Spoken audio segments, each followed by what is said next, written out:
بهدف تعزيز قدرات حماية حرية الملاحة والتجارة عبر الخليج العربي. أعلن الأسطول الخامس الأمريكي عن مناورات تقودها بريطانيا تحت اسم الرمح الثلاثي.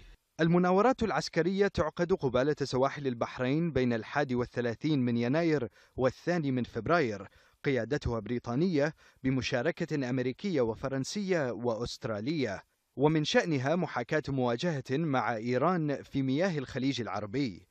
القوات البريطانية تشارك بسفينتها الحربية البرمائية أوشن، وهي حاملة طائرات هليكوبتر ومدرعات عسكرية صنعت بهدف دعم عمليات إنزال برمائية، وكذلك تستخدم مدمرة مزودة بصواريخ موجهة من طراز ديرينغ المضادة للطائرات والصواريخ.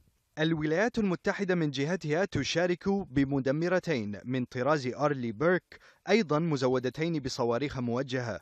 أما فرنسا تشارك بالفرقاطة فوربن المضادة للطائرات، بالإضافة إلى مشاركة سفن حربية أسترالية. من المتوقع محاكاة سيناريوهات تدمير طائرات مقاتلة إيرانية، بالإضافة إلى سفن ومنصات إطلاق صواريخ ساحلية.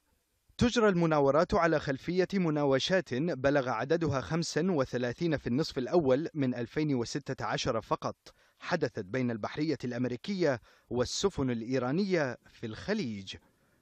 أرفد الجنابي، العربية.